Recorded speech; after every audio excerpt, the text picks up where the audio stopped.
It's an Archaeo-Death interview with Professor Howard Williams and his guest. Welcome, Archaeo-Deathlings, to my latest Archaeo-Death interview. And we are travelling all the way to the exotic Mediterranean, or maybe not, maybe to rainy northern England, we shall see, to talk to Marga. How are you, Marga? Please introduce yourself to our viewers and listeners. Hi, Howard, and thank you for your invitation, first of all. And well, I am in the grey UK at Durham right now. Oh no, you can't get any worse than Durham. Well, you can. No, it's fine. I love Durham. I think I can focus better here. So it's just a privilege to be here. I don't get distracted by the sun, the outside life, the beach. So here I get to work better. I'm now an in-betweener.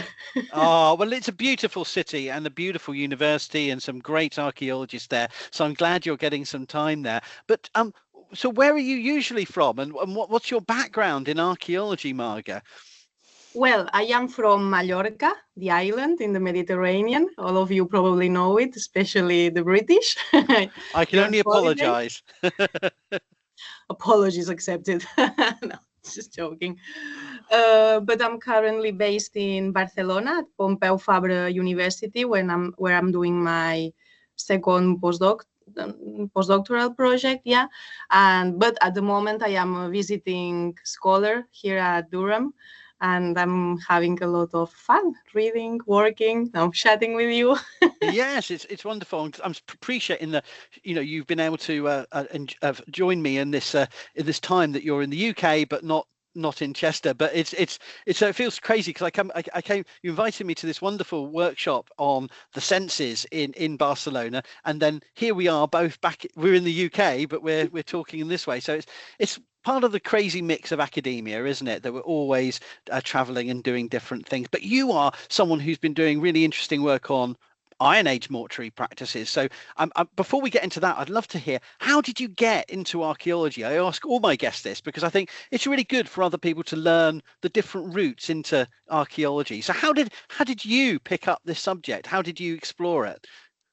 So since I was expecting this question, I was thinking, oh, wow, that's actually the most difficult question to answer. It is actually, isn't it?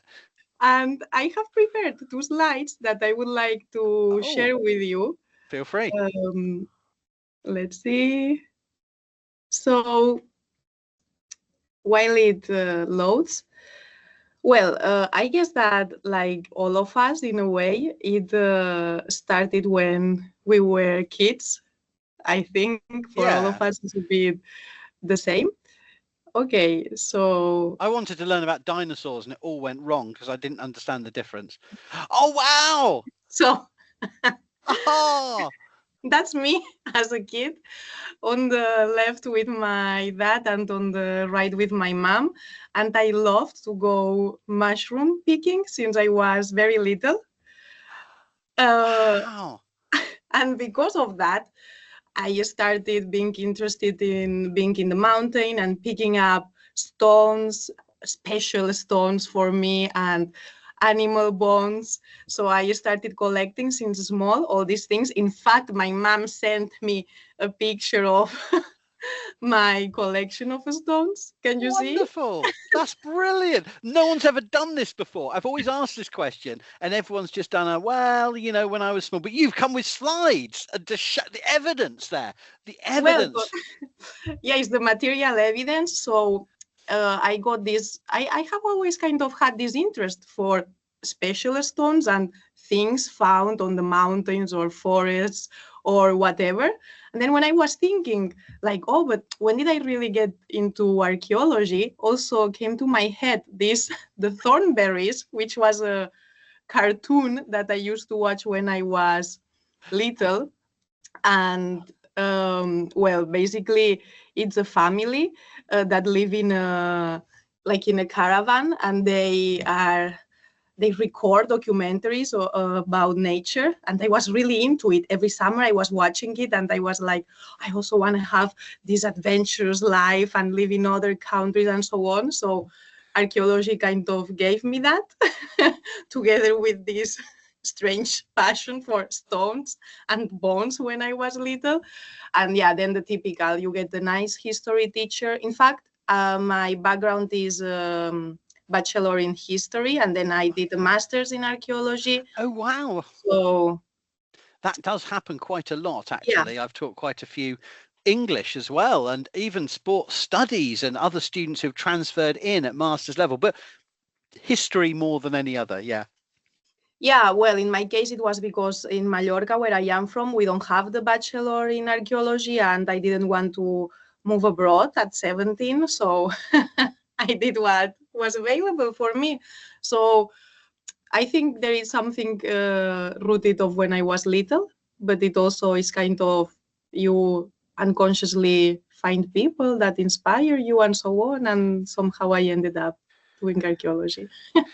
So you got your PhD and you're in postdoc projects now. So I'm really interested in learning more about your work on Iron Age death rituals. I know that our workshop was on the senses, and you have many strings to your bow in exploring the senses. It's not all about death, but I knew that you had this background in mortuary archaeology. So, you know, given this is an archaeo-death channel, I mean, I'd like to focus on that if that's all right. I'd love to hear more about how, your work on, so when's the Iron? I mean, to start off, when's the Iron Age in your definition then? Because the Iron Age means different things in different parts of Europe. But tell me about that.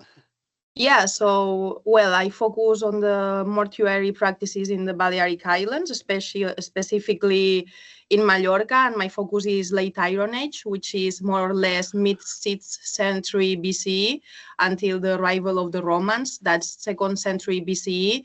However, indigenous populations and practices still continued after the Roman conquest. It's not that the 123 is the end of everything. So that's my chronology, and indeed my focus is funerary practices, which I'm very happy to talk about, because at the seminar I focused on other projects, but this is my weakness and the part I love the most. Some strange. I love death ritual stuff because it is the way we can access life and death, the relationship, and I find it's never ending ways we can explore for different periods and times. But I confess I know nothing about what you're going to tell us about, so I really need a basic education. I went to the Museum of Catalonia, so I saw some of the mainland archaeology of the Iron Age when I was visiting Barcelona, but I've never been to the Balearic Islands. I was never one of those. I'm not one of those British tourists. I've never been that man. I've never been that person. So I need you to explain even the basics, please. What do we know about the mortuary practices in that period? Yeah. Well, that's a shame. You should definitely come to the Balearics. Maybe now after this absolutely material culture, you will want to come there. Did it work when I shared? Yes. If anything, you have any images or anything that you can. Yeah, I have a couple of images, and it's not that I want to do a lecture. Oh, that's me again. No, it's really helpful. There they are again, Thornberrys. That's not Balearic Islands. Oh, there they are. Yeah, I thought I put a nice old picture and to locate a bit the Balearic Islands. And well, I mean, that's a bit our prehistory, as you say. Every location is different. And in fact, first humans arrive only on the 2900 BCE on the islands. Wow, and that's late. It's pretty late, right? However, my focus is much closer. You can see where the chronology of the Iron Age, and specifically the late Iron Age. Yeah, here you have it, just some images as well. Wow.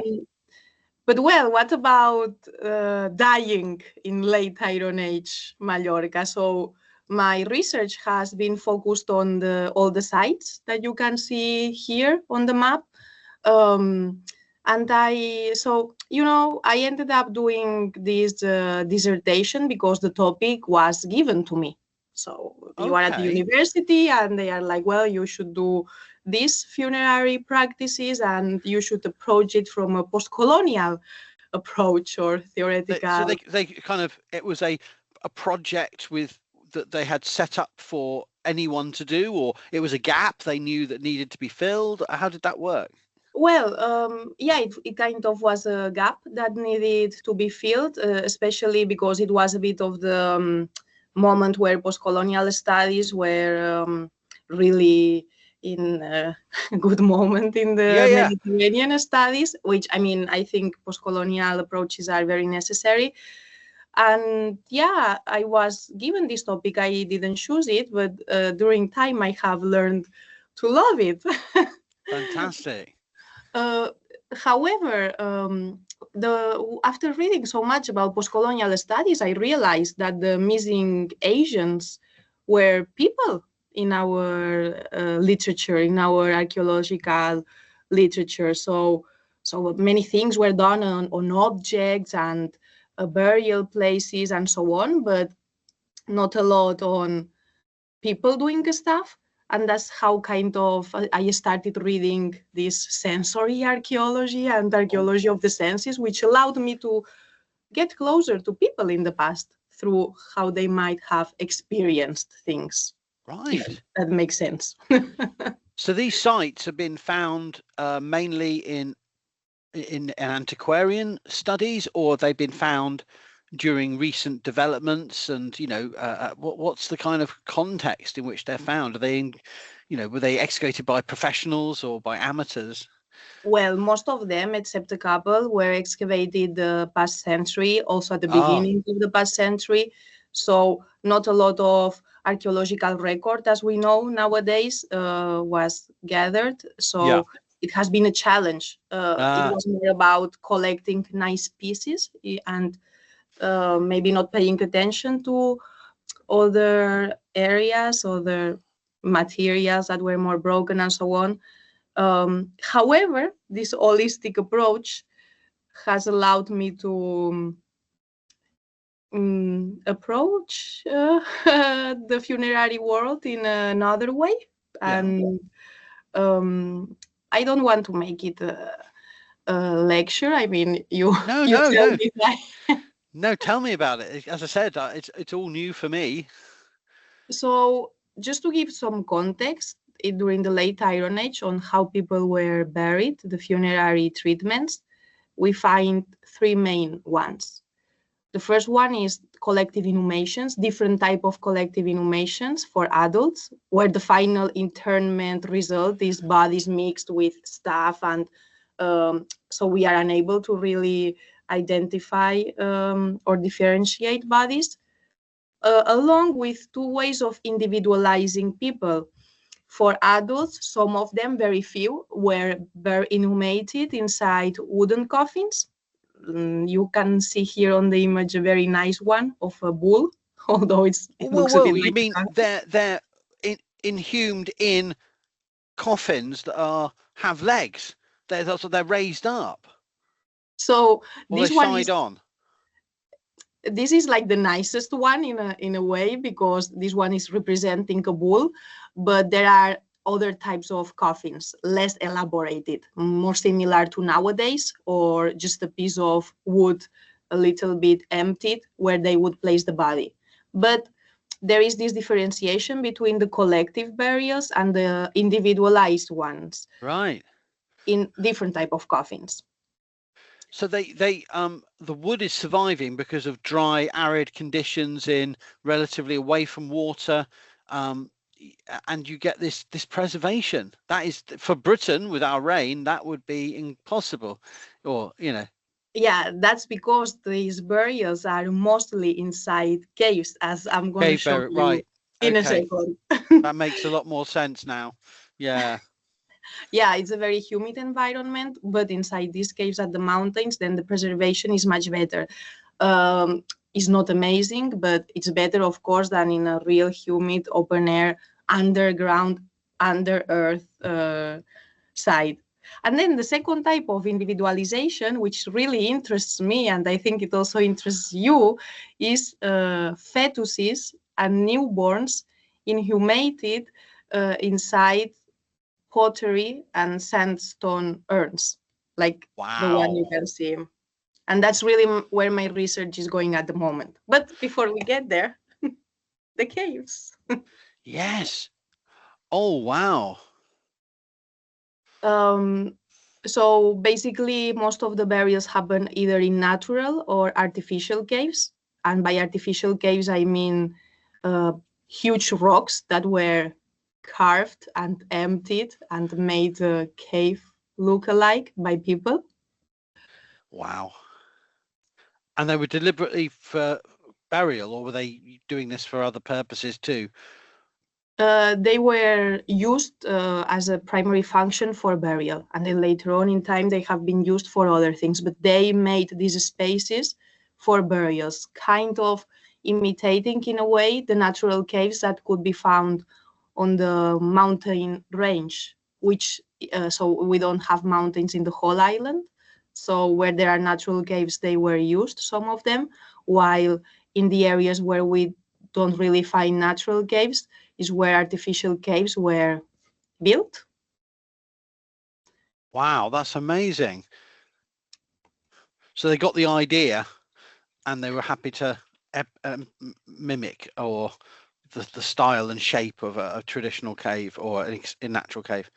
Yeah, that I think we could say that.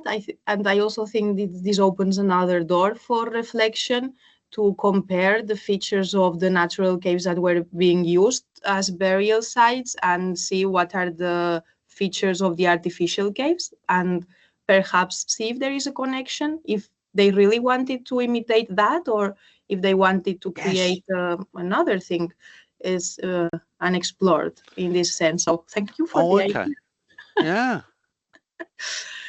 But so I got, on the one hand, the bodies, on the other hand, the sites and all the materials found on the sites.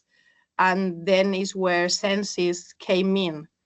And my contribution, I would say, to what was already known was the identification of funerary practices that living people would have done to provide a good death and to achieve what we see 2,000 years later. So between the death of a person, and what we find in the caves, what happened? What did the living do? What role did they have? And well, from the materials, I'm thinking about senses, thinking about living bodies doing things. I identified a few activities like decorating the bodies, drinking in the caves, playing music instrument in the caves. Oh, yes, that would have been evocative, wouldn't it? Yeah. And even arriving to the caves and entering the caves, which it was not always easy and sometimes dangerous. Well, because they're narrow or low or, Yeah, we can get to the caves. In fact, for example, here you can see some of the openings. Oh, yeah. Some are narrow, some are very low. Then on the other hand, some are wide and bigger. But well, it's like there was some kind of intention in bodily and physically experiencing that you are living the world of the living and accessing a new world. And these are people who have not left behind any written sources, just to make absolutely crystal clear for viewers. So we are not in a historic era, but though some of these sites continue to be used into the Roman period, then there's no records of them. Yeah, we don't have any written sources. The only written sources we have about these people is indirect ones. So what the Romans would write about them. Oh, yes. That was not especially very objective or positive. No. So we need to be careful with that information. Although many interesting things are said in the way how Romans perceived that these late Iron Age people would live. But yeah, how much of it is true and how altered is the reality? Yeah, exactly, and they can be incredibly skewed. Yes, approaches if we rely too much on just the historical sources. Yeah, I imagine.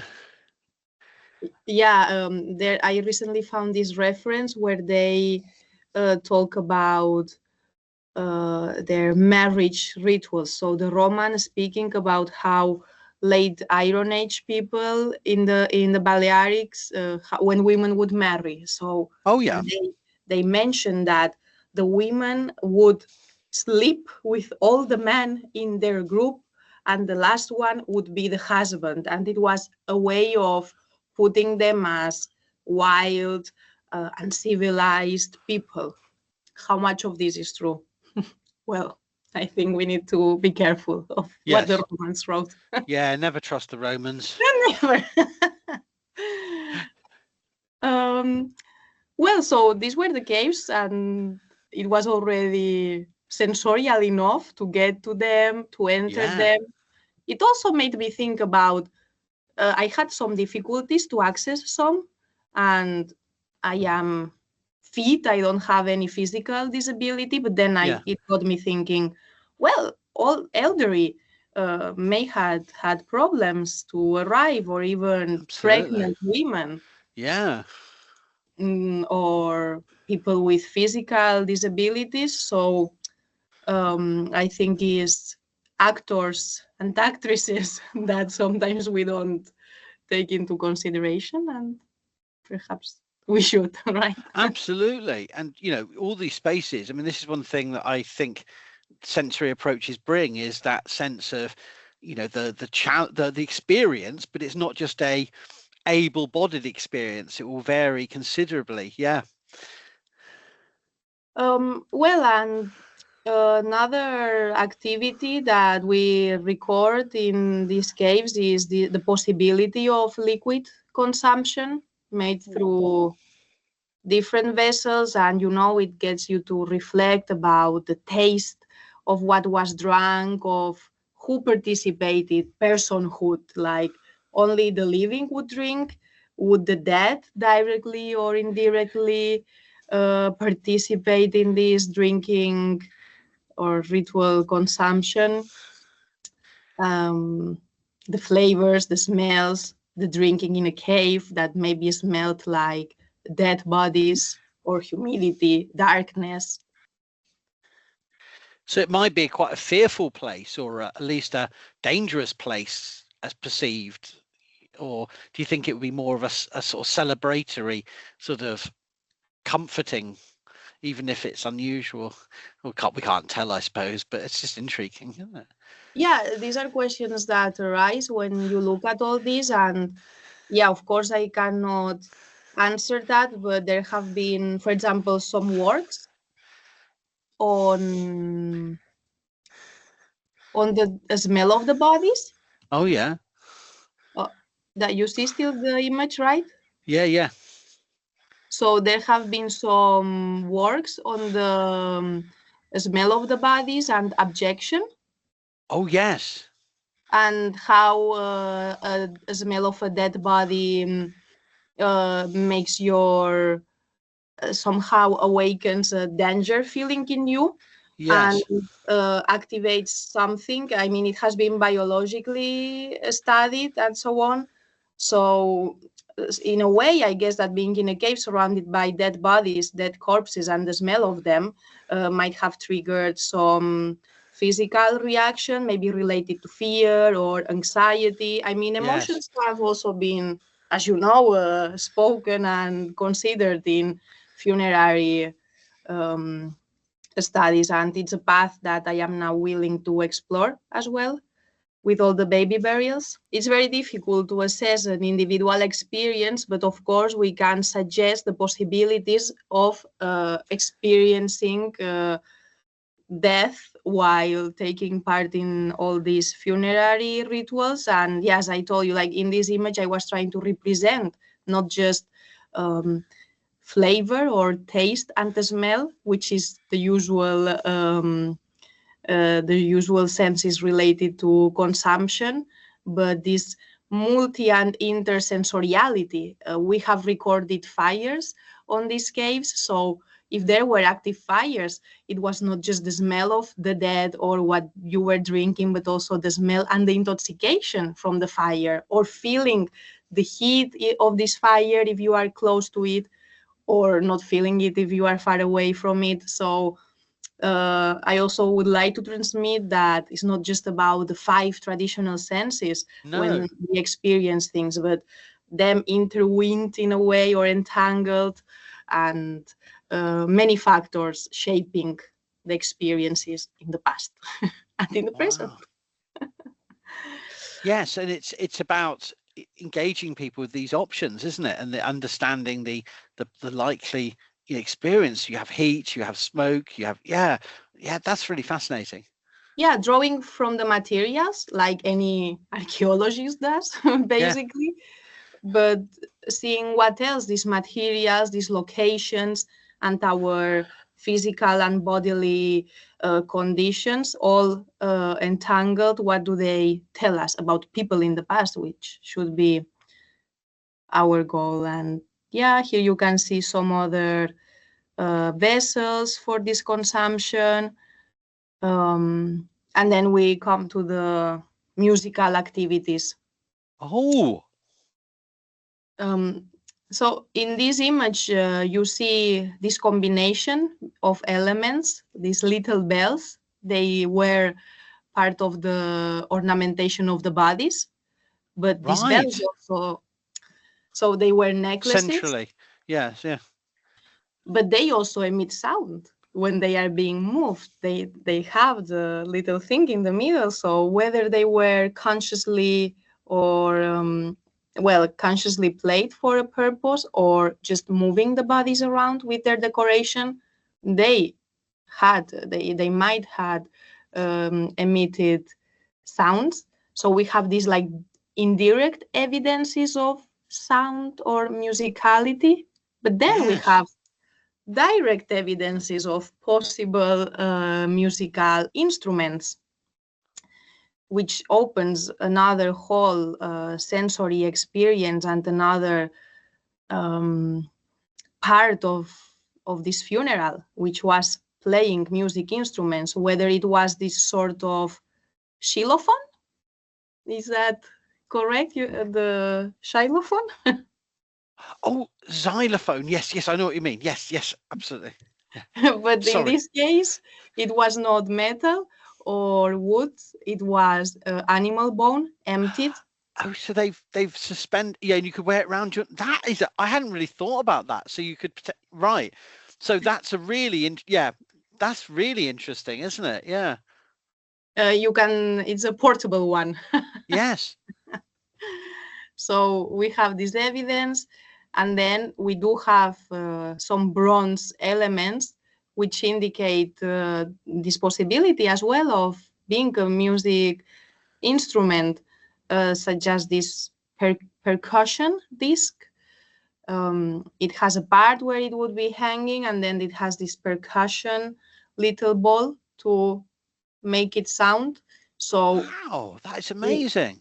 Music might have been a part of the whole funerary process, whether it was during the procession and arrival to the site, or maybe inside the cave, right outside of the cave. But these instruments were found in the caves, mixed with the bodies. Right. So these are, I mean, there's no doubt these were at least ending up with the dead and may have been used in the funeral, and that's really interesting. Yeah. There, we find all these grave goods, which usually all these objects found along the dead, they are usually categorized as grave goods. But maybe before being grave goods, they had other lives. And I guess there is where the potential is, these other lives of the objects and the possibility to talk then about the living doing stuff when someone was dying. So has anyone attempted to reproduce and play these to see what sounds they make, or is that not something that has been done yet? Well, I'm trying to convince some colleagues who do metallurgy stuff, and I'm trying to convince them to do some replicas, take them to the caves, and see what it sounds like. That would be absolutely astounding if that was the case, because you could really just sort of bring that whole sort of life to life, you know, that whole, I mean, even and trying it within caves, that would be another thing, wouldn't it? If actually trying it within sort of confined spaces and see what happens. Yeah, how the sound would change there, the echoes, how it would interact with an empty, hollow place. Yeah, it's something that's on my to-do list. Wow. Well, I mean, and so I mean, do you have any? Sorry, I have to quiz further about this. This is fascinating. So, do you have any sense of, from ethnographic parallels or later traditions from the Mediterranean region, of when in the funeral we might imagine these are played at key moments where the body is being moved for songs, elegies, you know, for poetry? I mean, is there any guess? I mean, it's guesswork, I know, but is there any? What do you think? Well, there are multiple parallels in the Mediterranean. Also, we can find it on written sources, whether it's the Phoenicians or Greek or the Romans, where we do have written and iconographic sources. So here, unfortunately, we only have the material, but I think there are plenty of examples in the broader Mediterranean, older examples and contemporary examples of these music instruments, and also percussion instruments with metal is quite common. And yeah, so I am in a way only allowed to speak here about these sound making items, but what about the sounds of the people? Maybe, as you say, they were singing along or moving along in a ritual way, in some sort of pattern. But well, these are things that unfortunately, without written sources or more material evidences, we can just suggest. We can, say, well, maybe if we compare it with other parallels at the same time, this might have happened, but we don't know for sure. In fact, the only, let's say, iconographic evidence we have of these musical activities comes from this little item which is a lead plaque, some sort of pectoral decoration. Wow. And if you look carefully, you see that there are two anthropomorphic figures standing on some sort of pedestal. And if you put some imagination, it looks like they are holding two of these discs, these percussion elements. So symbols, yeah. You go, you know. It could be that this is just representing people holding these elements, but even if it's just that, at least finally we have a representation of people doing things in a funerary context, whether it is just standing statically like that or making sounds, movements. Actually, they are moving a bit. You see, the arms are a bit. Yes, so they're sort of, they're given a sense of movement. And do you think the discs above on the arch might also be something going on related to music? Or you are so sharp and witty. So at the beginning, I only focused on the anthropomorphic figures, or these human look-alike figures, and I got really obsessed with them, and I was ignoring the rest of the decoration. And someone told me, well, but it reminds us as well of the opening of a cave, maybe, because of this horseshoe shape. And there are other discs on top. So it has a lot of symbolism and a lot to dig there for meaning. It's also a working process. Sure, that's really fascinating. So, this is the way we get at the experiences of death and the funeral. Yeah, I think it might be representing one more part of what the living were doing to provide a good funeral for the dead. Wow, that's really interesting. And well, that's a bit the contribution in a way of my dissertation, very summarized, of course, but to take into consideration the living and their activities, their involvement with when someone was dying. But then it was when I came across the child burials in urns, if you want to move that way, or I have to ask, but can I go? Would you mind going back to the previous image? sure. That you had for a second?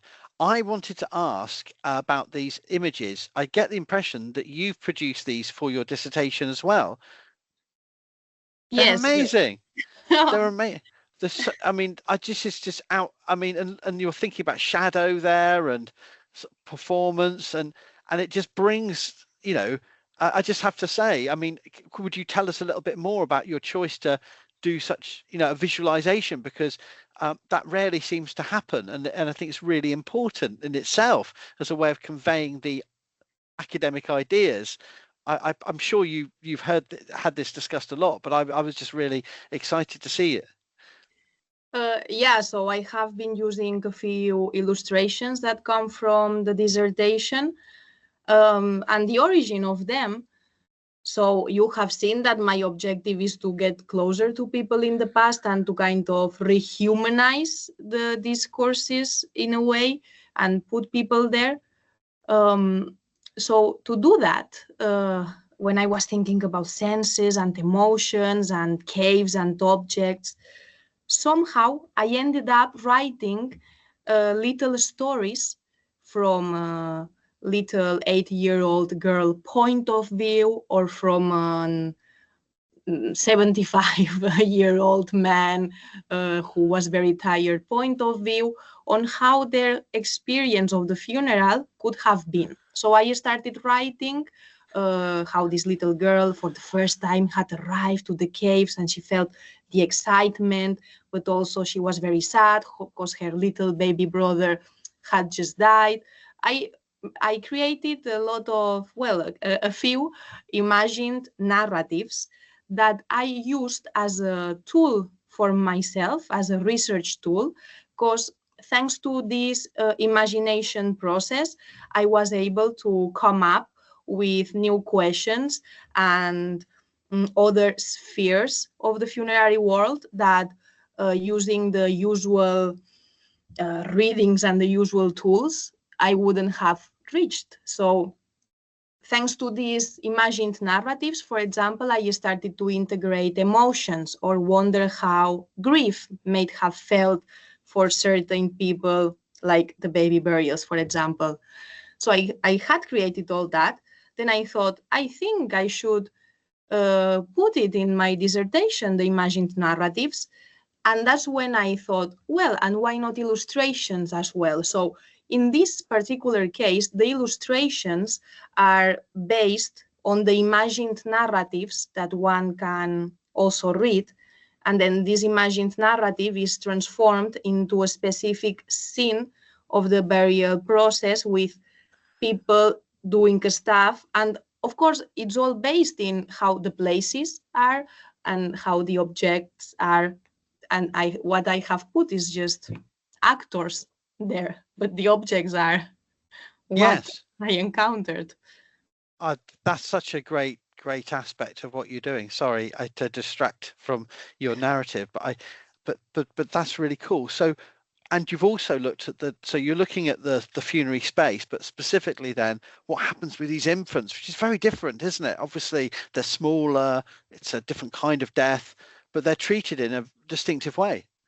Yeah, so while the adults were buried either in collective ways or in the wooden coffins, from the 5th century onwards, all of a sudden, people in the Mallorca start to bury fetuses and newborns up to a couple of months maybe, inside receptacles, inside urns that can either be stone urns or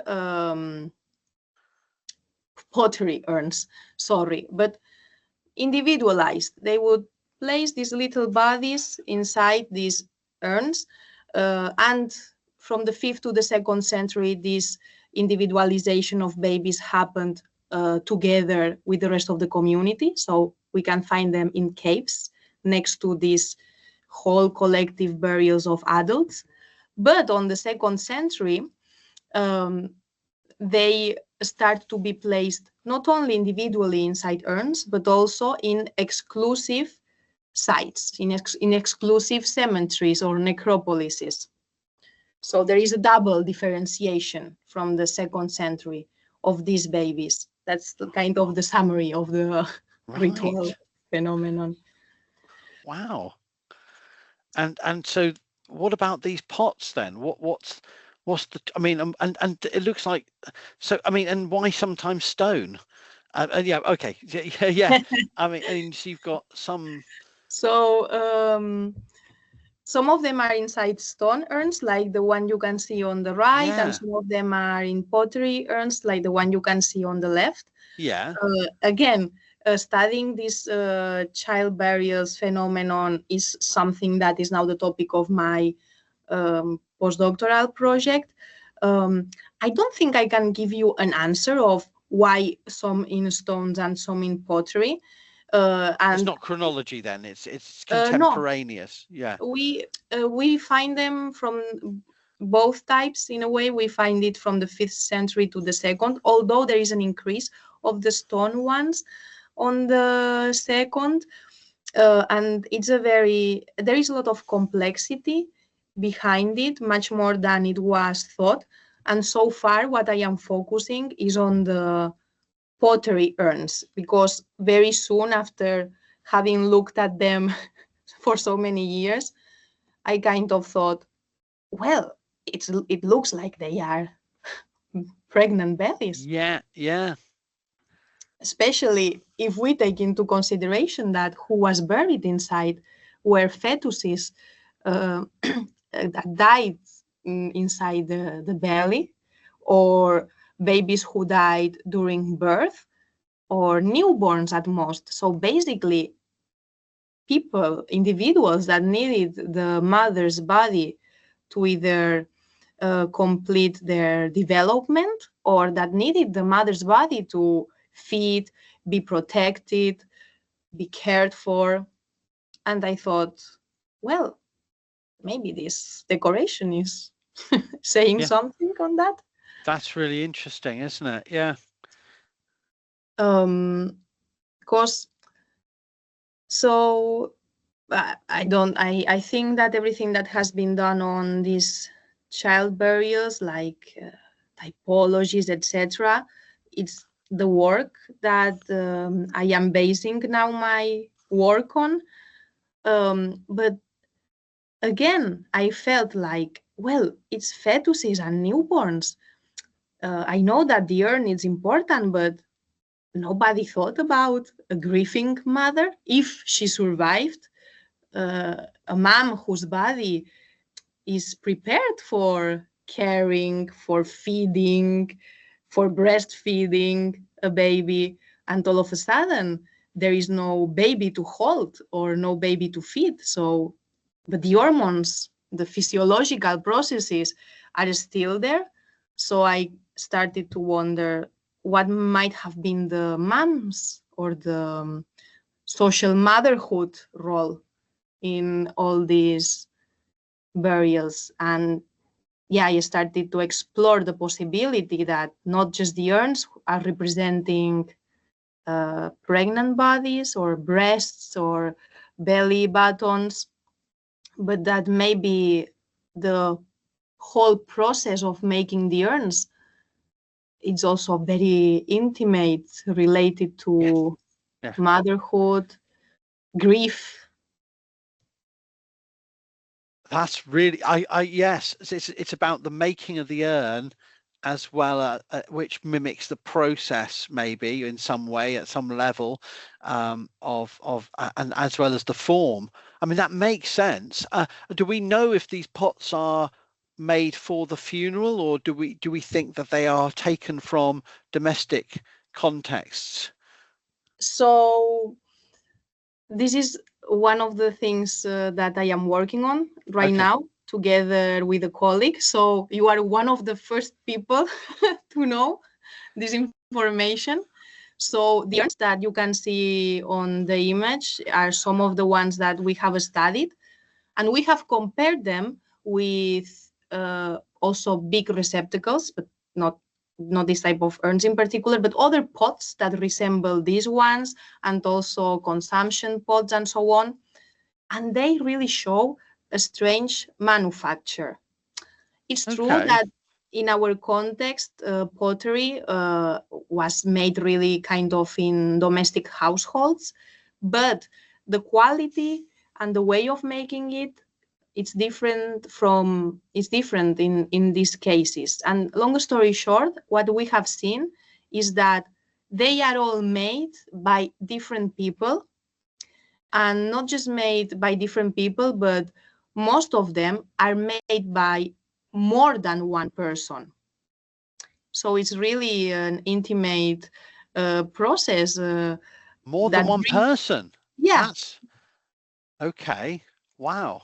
Which doesn't happen in consumption pottery, for example. So on the one hand, these urns, as you can see, they are all similar but different. The decoration patterns, they are similar, but there is no, so the decoration motifs, these circles, semicircles with central dots, they are all very similar, but the pattern, all the patterns differ from one urn to another.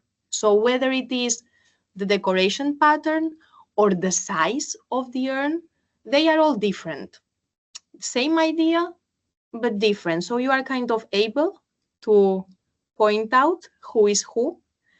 And then the manufacture, the production of these urns is also showing this sense of individualization or intimate protection in a way, because different people are involved. Some people are more skilled, some people are less skilled. So I would say that the final objective is not really the final result, but the process of making it, the being involved in making this urn, whether you are a pottery specialist or not. And that's what brings us to wonder if maybe the mothers, if they survived, or someone close to these mothers or to these deceased children was in charge of making them, not a random person in a way. No, exactly. A much more intimate connection process. And perhaps as a way of materializing care, protection, grief. And well, here you can, well, what I want to show you is, well, these different hands making urns, but I really like this illustration because on the background you see, you can imagine it's two women, an older one and a younger one, and the younger one is holding a deceased baby. You see with these more purple colors. So with this illustration, I wanted to transmit this social motherhood, not just mothers, but other people involved in the taking care of a postpartum woman or pregnant woman and dead baby. So these sites, these cave sites, are, do we think they were exceptional burial sites, or did everyone have access to some other kind of structure? I mean, how do we, are these are exceptional because they've survived, right? But do we think that they reflect a broader funerary tradition, or do we think they were unusual at the time? The baby burials or the cave burials? Well, I mean, I don't know the geography. Are these in a close proximity to each other? The baby burials, are they sort of outside or near the caves, or are they in completely different landscapes? So, do we understand? Well, now I can stop sharing. Yeah. So these baby burials during the first 3 centuries, they were placed inside the caves. Right, they're inside together with the adults. On the island of Mallorca, it's quite common. Not all caves have this type of child burials, but many do. We should wonder, though, if it's because of the old excavations. In fact, on old excavations, I have seen written reports that say an identified rat bone is found inside this urn. So on the one hand, they don't really have the knowledge for baby skeletons, and on the other, it was also not very interesting. They had other interests, so probably there were more than we thought. Yes. But it seems to be a spread in the whole island in some of these caves, and then from the 2nd century, they leave the darkness of the caves and come out to these open air exclusive sites. Wow. So what do you think the motive for that is? Do we have a sense of what that might be about? I actually had a discussion on this yesterday, and my answer was, well, first, I don't have the answer, and I don't think I will ever have the definitive answer. On the other hand, I think there are many possible answers. If we look at the broader Mediterranean context, an answer could be that there are influences on this type of burials from other sites, individualizing children. It's not exclusive from the Balearics. So that could be a reason, and these diffusionist, colonialist explanations have been predominant, and they could be the answer. But then if you look at it at a more intimate physical level, we have the mothers.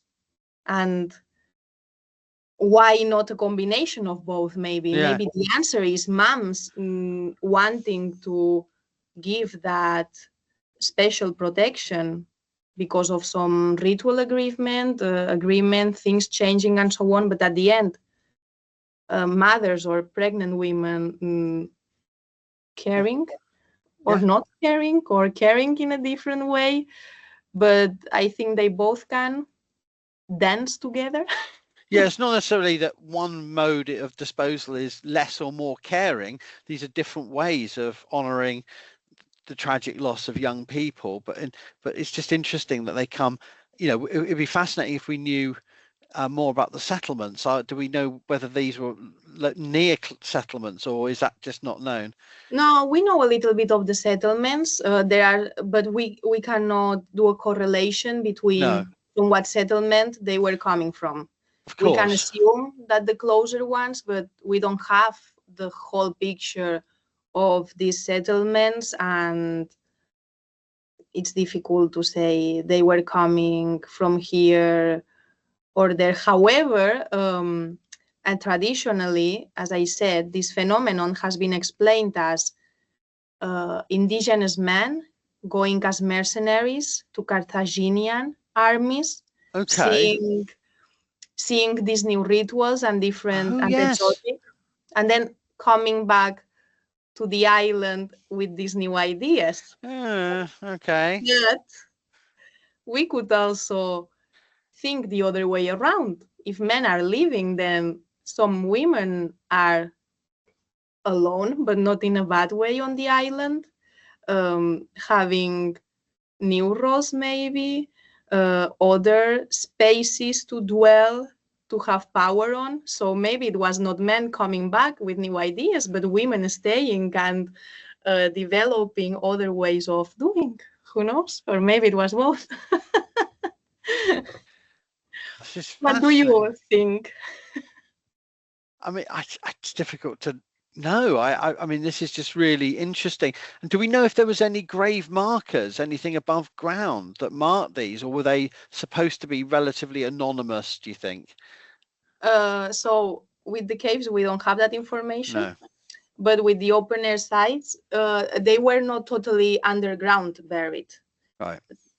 So they could probably be a little bit seen. We have Okay. not found any architectural remain around it Okay. in the open air sites. But I don't know, somehow they are close by older monuments that were around in the Yeah. landscape, and perhaps this older monument could have been a marker. Yes. Yes. Yeah, that's true. Fascinating stuff. So, two questions to kind of conclude this fascinating discussion. I suppose the first one is, are you continuing to work on this towards publications and you do? Yeah. So I know you're doing many other projects, because I saw that when I was in Barcelona, but Yeah. is this something you're still actively working on? Well, I think this is my priority at the Okay. moment.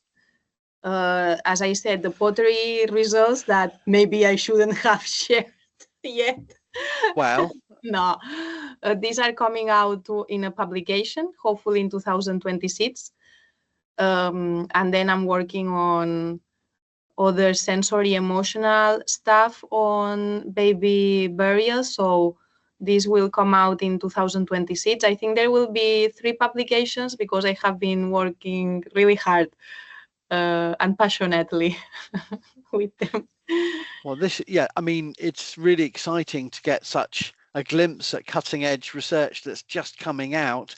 And I wondered whether you had, as my final question, any broader thoughts on how this work can help others elsewhere to look for these themes in funerary archaeology, because I think some of that is really exciting that I don't think has been fully explored.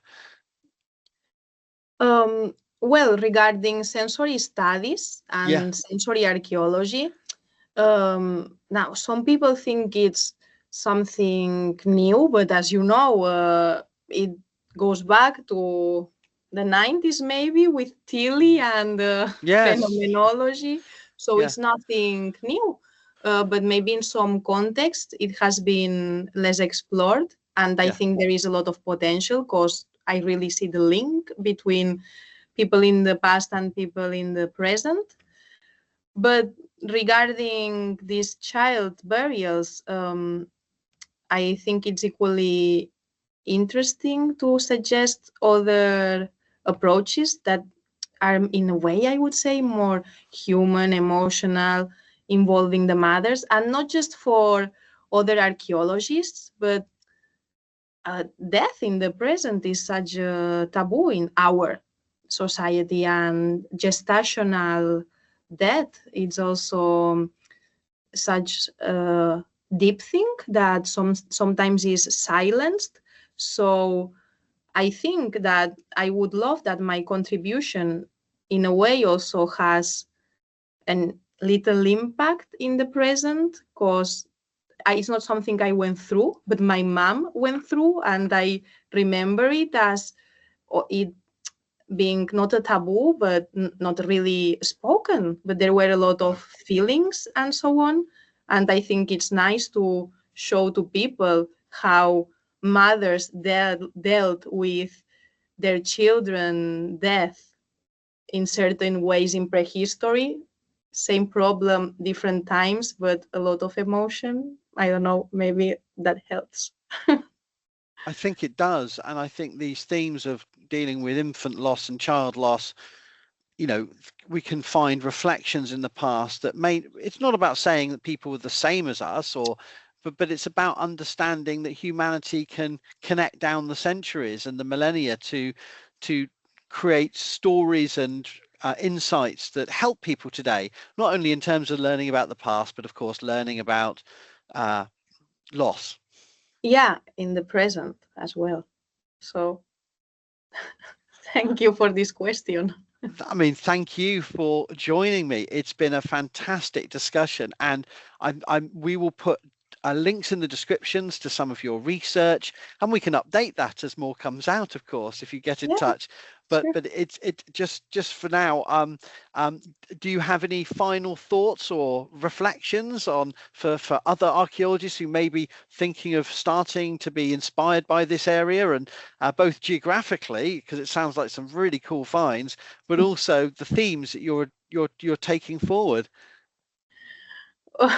Well, sometimes it can be a headache to do all this stuff, but it has a very enriching part if you are passionate about it. And death is a topic that has always and will always be there unresolved. So through archaeology, it's also a nice way to explore it. But my advice would be rehumanize the discourses, talk about people and not only about objects when we are in prehistoric contexts, and maybe do it through sensory archaeology if that feels right.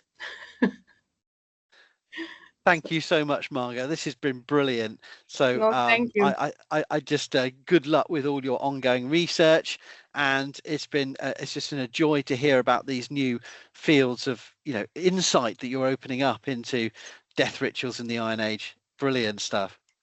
Thank you. Thank you for having me.